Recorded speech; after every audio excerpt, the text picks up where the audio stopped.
Hello, my name is Emily Strauss, and here is my ePortfolio showcase assignment. Over this past semester, being in this discovery storytelling module, I really resonated with the graphic storytelling lecture. I specifically appreciated it when the guest speaker, Dr. Nicholas Pillai, said, "Narratives weren't planned out. The creation of the first one sparks the idea of the next one." As I ponder over the concepts and epiphanies I have collected over the past semester, I feel my own story and narrative spark. I'm an American woman studying abroad at the University College Dublin this semester. I didn't know what I was in for relocating to Ireland. I feel joy and pride in being an English major woman, even with the societal pushback and all. I often joke to my friends, if I had $1 every time someone asked me, why are you an English major? Humanities majors are useless. I would have so much money saved from those comments that I don't think I would need a job in the first place. But that's the kicker. It saddens me when individuals only associate their university majors with an output of financial opportunity. That being said, I of course want to have a stable income after graduation. However, I'm willing to bend my skills and absorb the English major persona to find meaning in my own life first. I'm an English major because I love learning about other people's stories. I'm an empath.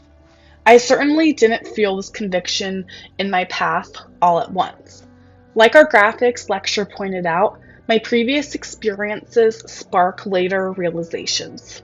As a result, sitting here in my dorm in Dublin, I now know why I value being an English major. Here's why. I believe that symbolism is everywhere and it informs my path. Relatable symbolism is a butterfly within a library. When I was in first grade, I knew I loved school. My teachers appeared to be superhuman and I enjoyed existing in the classroom. It was safe. First grade was the mere prologue to discovering my intellectual curiosity. A quintessential experience in first grade was our first class field trip to the local gardens in my hometown, Descanso Gardens. While there, we learned about plants native to California. I was stunned by the endless groves of bushes and poppies. I vividly recall seeing butterflies flutter among the gardens. Being a first grader, I was probably drawn to observing butterflies because they were colorful. I saw one. It flew away as soon as I noticed it. That is my first memory of a butterfly. First grade also marks my first encounter with a library. My mind began to open up. Our librarian, Miss Barami, would read different stories to us for the first half of the session. During the second half, we would graciously check out books. I was enthralled by the beginning of the series Magic Tree House. I think I liked going to the library so much because I felt something bigger than myself there, and yet I didn't really know what that was at the time. As time passed on through my schooling, I returned to my elementary school library, my haven.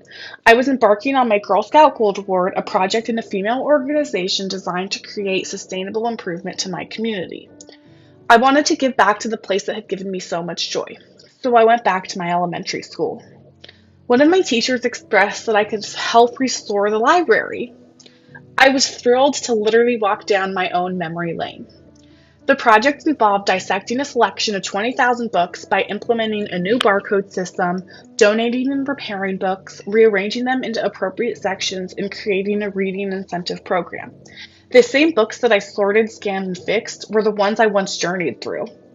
God, it felt good being back, dedicating my summer to something so meaningful. That was the summer before junior year of high school.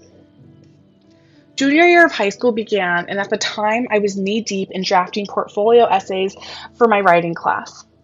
One day I was driving to drop off my younger sister somewhere, and I began playing Lana Del Rey's new album, Norman fucking Rockwell. I stumbled upon one of the songs, Happiness is a Butterfly. The lyrics go on to sing, "Happiness is a butterfly, try to catch it like every night. It escapes from my hands into moonlight."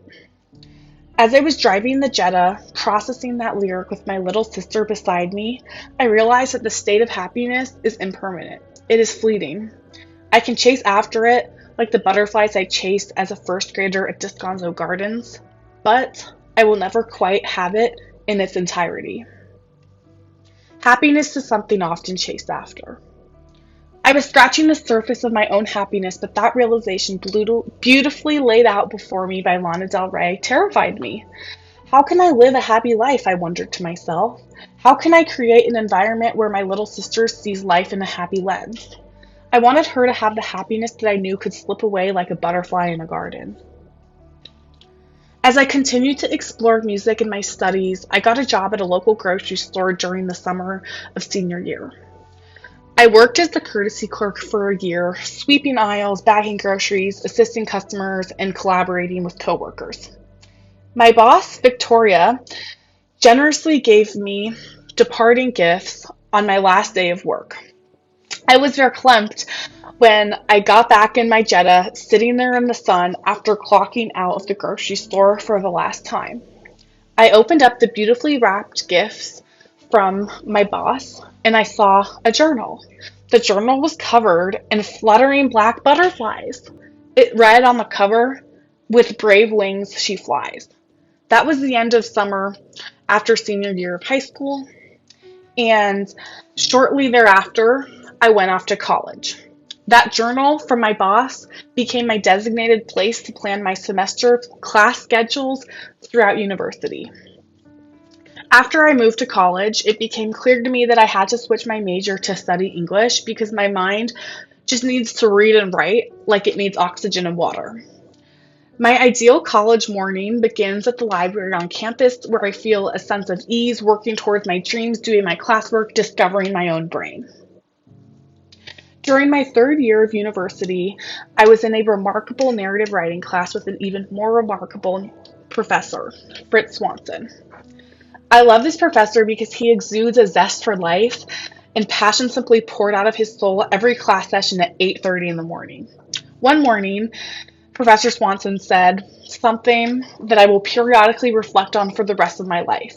He said, "You are a library and your mind is full of these little essays and they intrude. They are constantly intruding.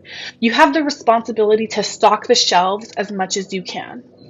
Sitting in my classroom, I couldn't stop thinking about my elementary school library after he said this. I had to keep going. The more I read, the more I realized I needed to read more. After my professor said this profound statement, I realized that I actively need to continue to stock the library shelves of my mind. That was a semester before I studied abroad, taking literature classes in Dublin, Ireland. While studying abroad, I've met really cool people with many different defining stories. I'm grateful for my new friendship with Keegan. Simply put, Keegan is just a kind soul. I love spending time with him. On one of the first times we hung out together, he was wearing a t-shirt with a butterfly on it. In fact, we bonded because I loved this butterfly t-shirt so much. When I saw him in that shirt, it was like a magnetic force. I truly couldn't stop seeing butterflies in my life. We continued to build our new friendship. Further, while being in Ireland, I visited the Fagel Library Long Room at Trinity College. The exhibit merged old architecture with modern technology. Usually the library contains many books on the shelves, but the shelves were empty because the library staff is conducting a redevelopment project to restore and conserve the collections of books for future generations. Ever since going to this grand library at Trinity College, I've been thinking about libraries and how they are restored over time, no matter the scale. Whether it's a historically significant library like the Fagel Library or my very own elementary school library. Right after visiting the library, I sat in a lobby of a hotel nearby in Ireland, and I sat in this chair in front of wallpaper. I looked back, and the wallpaper behind me was dazzled with golden butterflies, again flying away. I had this merged perception of both libraries with butterflies on this day in Ireland after going to the Trinity Library. It began in first grade at the gardens on the field trip, further supported by the Happiness is a Butterfly song release, by the butterfly journal from my boss at the grocery store, when I met my friend Keegan in Ireland, and The butterfly was there right after visiting the Fagel Library. Throughout this passage of time, the butterflies complemented my life within the library symbolism. I will always love libraries because they bring a sense of ease. I realized that the reason I love them so much is because I want to get to know humanity. I crave humanity amid our age of technology. I am frightened and intimidated by the harmful and positive potentials of artificial intelligence, which we discussed in our software and storytelling lecture with guest speaker Peter McCanny, who is an experienced software engineer. Recently, however, Keegan broke tragic news to me. He lost his butterfly shirt in downtown Dublin one night. The butterfly shirt slipped away. This captures my personal butterfly symbolism to its core. Just like Keegan's butterfly slipping away, time slips away. The moment is fleeting. We can try to catch it as we try to create a life of joy for ourselves, but time just marches on through the varying seasons. However, I found that libraries counter the fleeting force of butterfly moments.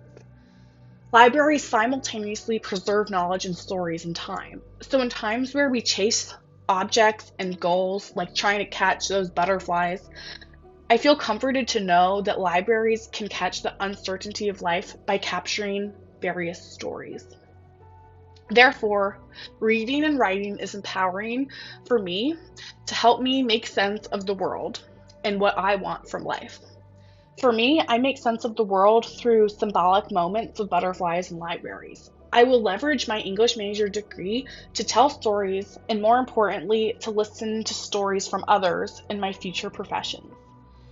I will continue to stock my library in my mind, and I will bring a stronger perspective with greater empathy in the workplace. At the end of the day, I find joy in tracing life through a butterfly in a library.